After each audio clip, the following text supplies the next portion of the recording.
नमस्कार दोस्तों, आप देख रहे हैं दैनिक टुडकी। मैं हूं दीपक गौड़ा और 2022 विधानसभा चुनाव आ चुके हैं और जिसको लेकर आज 5 राज्यों में आचार संहिता भी लागू कर दी गई है। और आज हम बात करेंगे रुड़की के व्यापार मंडल के अध्यक्ष, प्रांतीय उद्योग व्यापार प्रतिनिधि मंडल के अध्यक्ष अरविंद कश्यप जी से, जो कि भारतीय जनता पार्टी के टिकट की दावेदारी कर रहे हैं विधानसभा चुनाव को लेकर। क्या कहना चाहते हैं, आइए जानते हैं। अध्यक्ष जी, आपका दैनिक टुडकी पर है तो बहुत बहुत स्वागत है। क्या कहना चाहते हैं हमारे चैनल के माध्यम से? धन्यवाद दीपक जी। पहले आपका बहुत बहुत आभार। मैं कहना चाहूँगा कि मुझको भी भारतीय जनता पार्टी में लगभग 30 वर्ष हो गए हैं जुड़े हुए। मैं सबसे पहले 89 में जब चुनाव हुआ था पार्षद का, सभासद का, तो यहाँ से मैं चुनाव लड़ा था अपने क्षेत्र से, अम्बर तालाब से मैं विजयी हुआ था। और उसी बीच में हम 1.5-2 साल बाद भाजपा में शामिल हो गए थे। उस बोर्ड में हमारे जो चेयरमैन थे त्रिलोकीनाथ जी थे, और बाकी और रमेश सरीन थे उस बोर्ड में, और विजेंद्र तायल थे, राकेश चंद्रा जी थे, शिवदयाल जी थे। बड़ा बहुत अच्छा बोर्ड था और बहुत सुलझे हुए सभी परिवारों से आते थे। उसी बीच में हम भाजपा में अपना कार्य करते रहे और जैसे जैसे हमें जिम्मेदारी मिलती गई हम वो निभाते गए। तो इस बीच में अगला चुनाव आया 94 का, तब भी मैं चुनाव लड़ा, मगर कुछ थोड़ी सी वोटों से मैं चुनाव जीत नहीं पाया। उस समय हमारे चेयरमैन थे राजेश गर्ग, जो भाजपा से थे।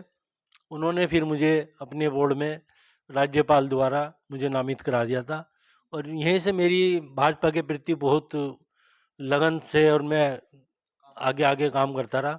जैसे जैसे मुझे कोई निर्देश मिलता था कि भाई आज वहाँ चलना है या कोई मीटिंग है कहीं पे भी, हम हमेशा भाजपा के साथ ही रहे।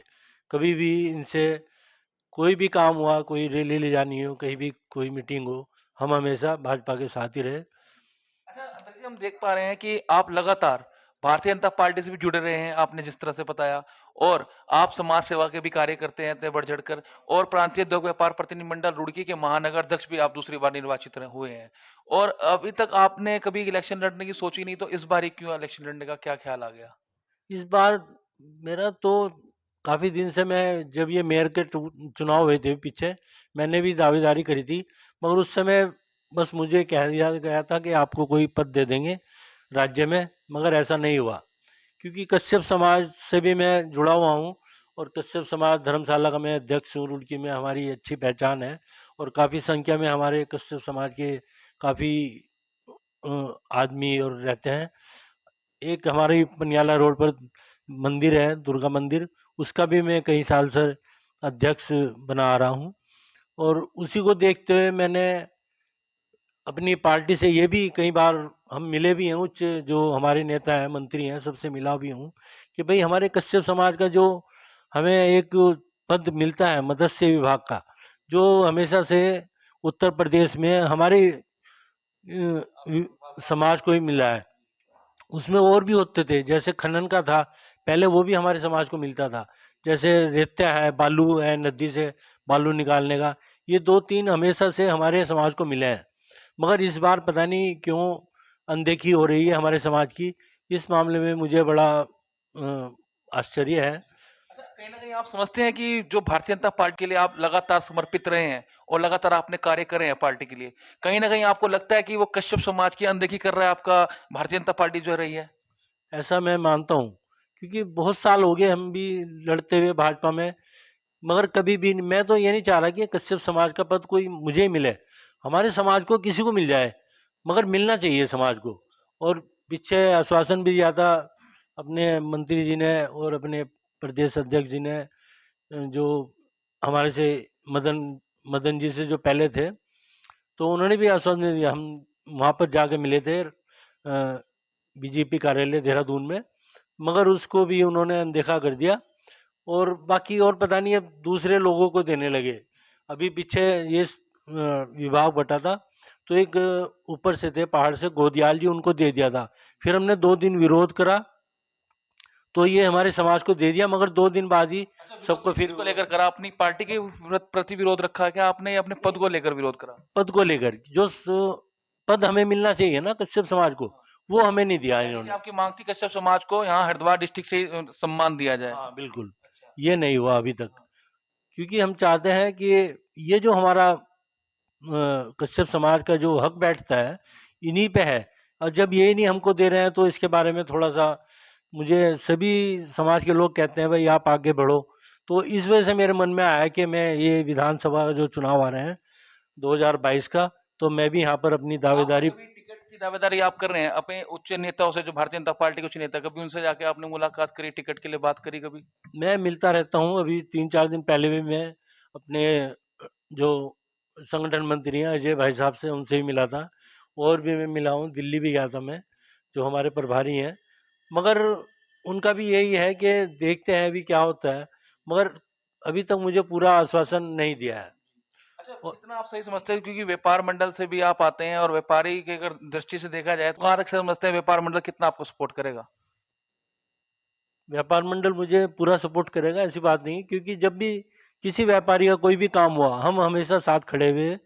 कोई भी किसी का काम है, अभी 4 दिन पहले ही हमने एक मंडी शुल्क लगाया था इन्होंने, तो पहले नहीं था, 1.5-2 साल पहले, उसके विरोध में हमने अनाज मंडी में एक वो मीटिंग करी थी, उसमें काफ़ी फिर लोगों में एक वो चेतना सी भी जागी थी। उस ये सबसे पहला प्रयास हमारा ही था। उसमें सौरभ गोयल थे अनाज मंडी से, दिनेश अग्रवाल थे, और काफ़ी आदमी थे अनाज मंडी के। तो इस बात को हमने पूरे ग्रुप में फैलाया, तो हर जगह इसका विरोध शुरू हो गया था। हम पिछली 4 तारीख को मुख्यमंत्री से जाकर मिले, रुड़की से काफ़ी लोग थे, अपने पुराने हमारे जो विधायक थे सुरेश जैन जी वो गए थे साथ, नरेश बंसल जी थे, बाकी रुड़की से और भी 10-12 व्यक्ति थे, देहरादून से थे और ऋषिकेश से थे, काफ़ी व्यापारी थे। तो उन्होंने पूरा आश्वासन दे दिया था कि हम ये मंडी शुल्क जो है मंडी के अंदर ही रखेंगे और इसको बाहर नहीं लगाने के। परसों इनको फिर दोबारा बुलाया। परसों वहाँ पर अपने जो इस विभाग के मंत्री हैं सुबोध उनियाल जी, उन्होंने बिल्कुल ही स्पष्ट मना कर दिया है कि ये मंडी समिति जो है ये लागू ही रहेगी। तो मेरा प्रयास है कि मैं रुड़की में कोई भी होता है, व्यापार मंडल का कोई भी काम होता है, मैं हमेशा साथ खड़ा हूँ। कोई भी व्यापारी मेरे पास आता है मैं उसको कभी भी नाराज नहीं होने देता, चाहे मुझे अपनी दुकान अकेले छोड़ के जानी पड़े। जिस तरह से आपने बताया व्यापार मंडल आपके साथ जाके अपनी समस्या को समाधान रखता है, आप भी उनके साथ जाते हैं। और बात की जाए तो पूर्व विधायक जी की बात करिए अपने स्टेचन जैन जी की, जो कि भाजपा में रहे हैं और विधायक भी रहे हैं, और क्या उनका सपोर्ट आपको मिल पा रहा है पूरा? पूरा सपोर्ट मिलेगा, ऐसी बात नहीं है। मुझे अगर जो टिकट मुझे सरकार देती है अपने तो मुझे उम्मीद है कि मेरा जो अ, जो कार्य है उनको आप पूरे हाँ, मेरे कार्यों को देखते हुए वैश्य समाज मुझे पूरा सपोर्ट करेगा। जो मेरा समाज है वो सब है ही, और जो व्यापारी वर्ग है और जो पंजाबी वर्ग है वो भी मुझे ऐसी बात नहीं सपोर्ट करेंगे।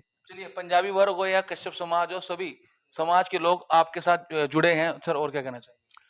बस और मैं ये कहना चाह रहा हूँ कि मेरी दावेदारी है, सर, क्योंकि यदि आपको भारतीय जनता पार्टी टिकट नहीं देती तो क्या आप पूरा मन बना चुके हैं, निर्दलीय चुनाव लड़ सकते हैं आप?